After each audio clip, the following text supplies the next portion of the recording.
Bismillahirrahmanirrahim. Assalamualaikum warahmatullahi wabarakatuh. Hamdan wa syukran lillah, summa salatu wassalamu ala rasulillah.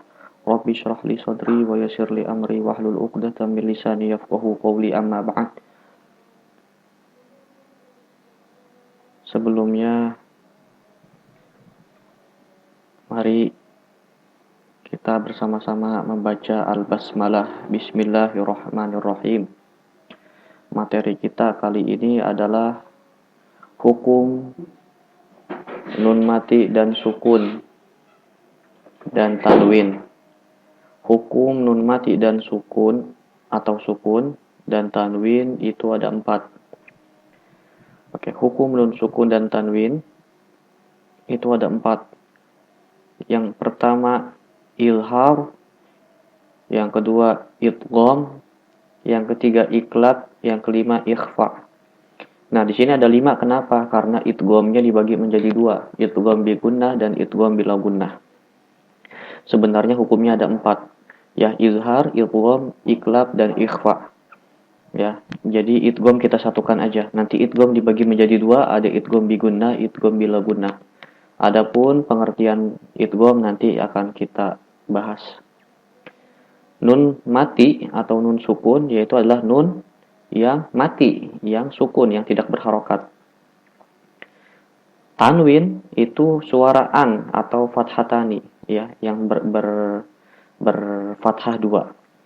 Ya, an, in, un itu namanya tanwin. Dia ada fathah 2 atau kasroh 2 atau dhammah 2. Ya, tan, tin, tun. Ya, baitan, baitun, baitin. Nah, itu dia di akhirnya ada tanwin. Kita lihat di sini. Nah, ini tanwin. Ini namanya fathatani, ini tanwin. Tanwin fathah. Ini kasrotani atau 2 kasroh, namanya kasroh tanwin. Ini domatani atau 2 domah, namanya domah tanwin. Nah, ini an, in, un namanya tanwin. Karena akhirannya huruf n, nah, atau nun sukun atau tanwin, itu hukumnya ada 4. Izhar, idgham, iklab, dan ikhfa. Pertama, kita membahas izhar. Ya, izhar halqi. Apa itu izhar? Izhar itu artinya jelas.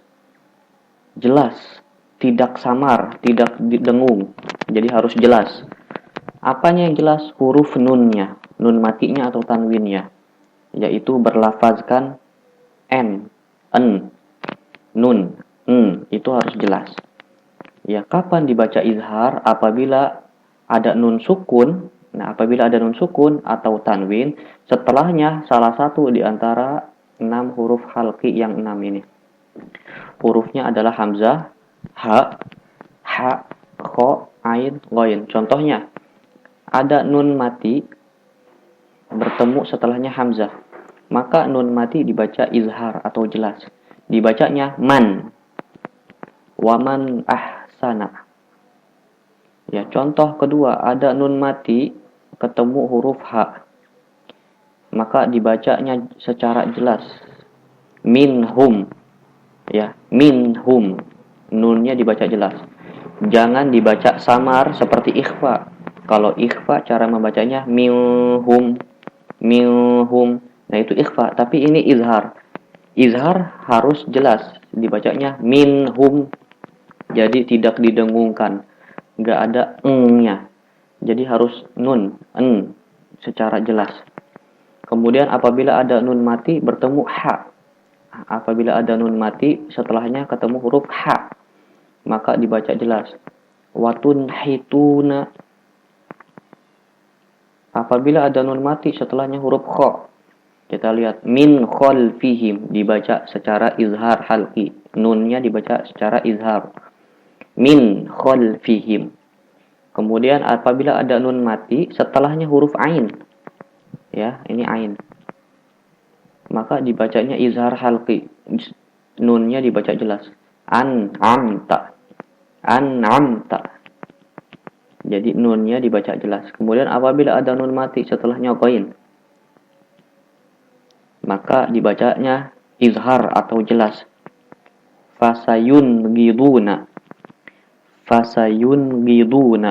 Jadi jangan dibaca ikhfa, jangan dibaca fasayun giduna. Itu salah.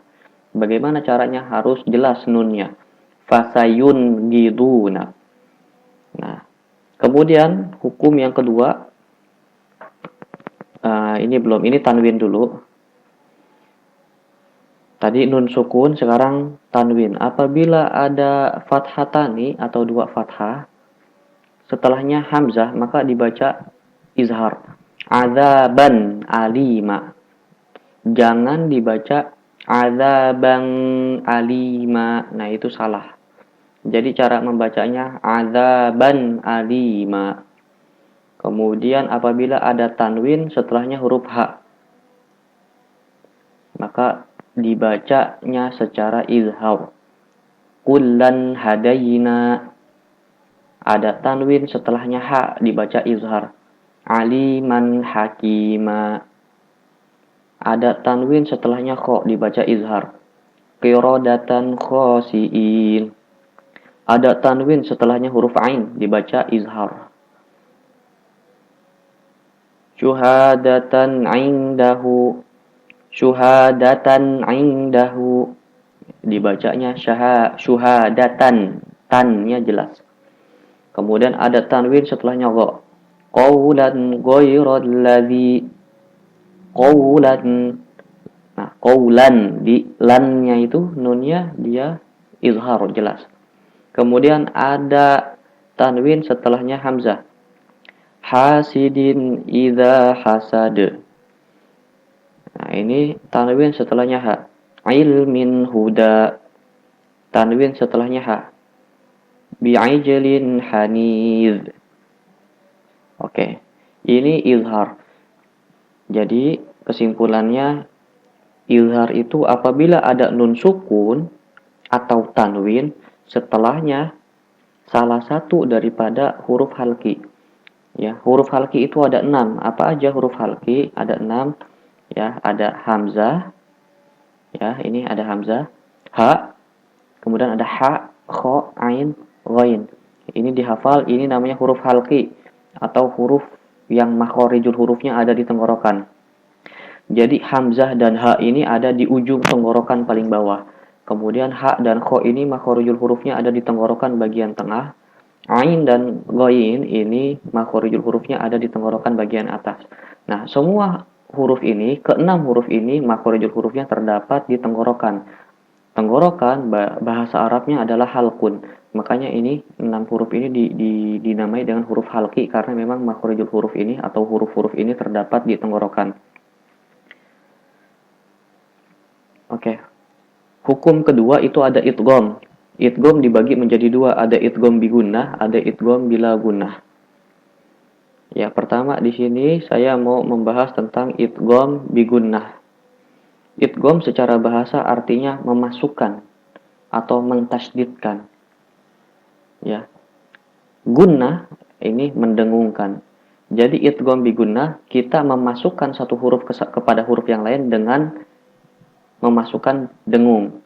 Nah, cara bacanya ya, apabila ada nun mati atau tanwin setelahnya salah satu di antara huruf ini atau bisa kita sebut yanmu ya, hurufnya ya, nun, mim atau waw. Saya ulang. Kapan dibaca idgham bi gunnah? Dibaca idgham bi gunnah apabila ada nun mati atau tanwin setelahnya huruf ya atau huruf nun atau huruf mim atau huruf waw. Contoh nun mati setelahnya ya. Nah, famay ya'mal. Nah, ini nunnya nggak dibaca. Kenapa nggak dibaca? Karena ini idgham, dimasukkan ke ya. Jadi nunnya nggak dibaca. Cara membacanya bagaimana apabila ada nun mati setelahnya ya, diidghamkan dengan gunnah. Famay ya'mal.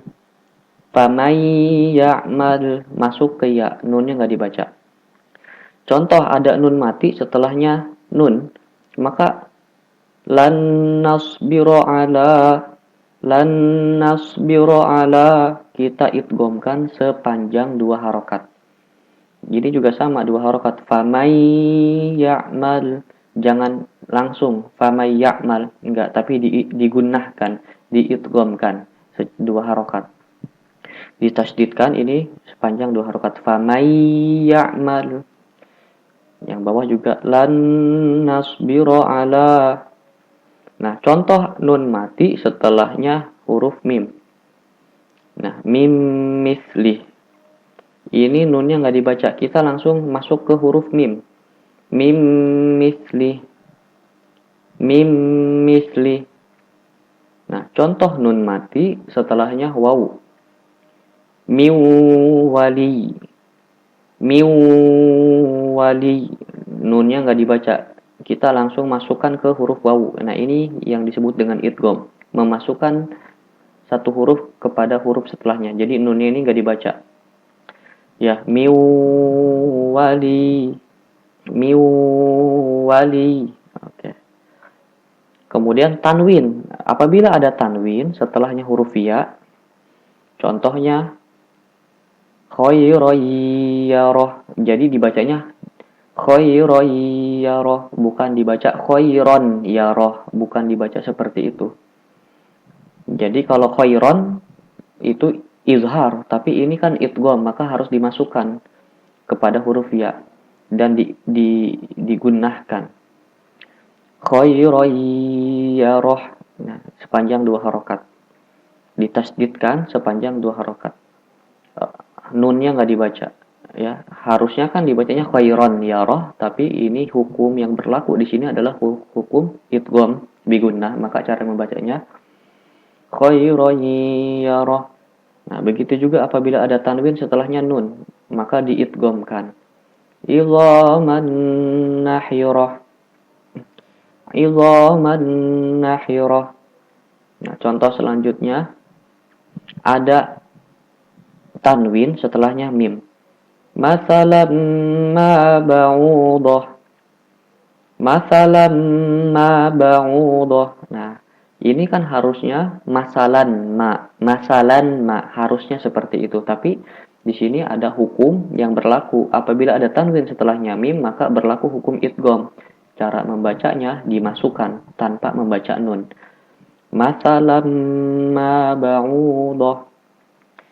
Selanjutnya apabila ada tanwin bertemu huruf wawu. Masalan wa nasi. Ya. Kemudian apabila ada tanwin setelahnya huruf ya. Wasiyati usina biha. Dimasukkan ke huruf ya. Wasiyati usina biha. Kemudian apabila ada tanwin setelahnya nun. Ila syai'in nukur. Qarnim makkannahum. Ini ada tanwin setelahnya huruf mim. Ya, diidghamkan. Qarnim makkannahum. Nah, setelahnya ada tanwin bertemu huruf wawu diidghamkan. Wasilatin walaham. Wasilatin. Nah, tiu. Nah, ini tiu harusnya kan tin wa. Nah, ini diidghamkan. Wasilati walahab. Nah, ada tanwin bertemu iya sama. Hayatu ya udil albab. Nah, itu dengan dengung. Ya, ada dengung. Jadi keluar suara dari hidung, yang itu disebut gunnah. Makanya disebut idgham bi gunnah, karena ketika kita mengidghamkan, ketika kita memasukkan huruf tanwin kepada huruf nun, ini ada dengungan yang keluar dari hidung, disebutnya makhraj khayshum. Maka itu disebut dengan gunnah. Masalam ma ba'udah. Oke, ini idgham bi gunnah. Adapun idgham bila gunnah,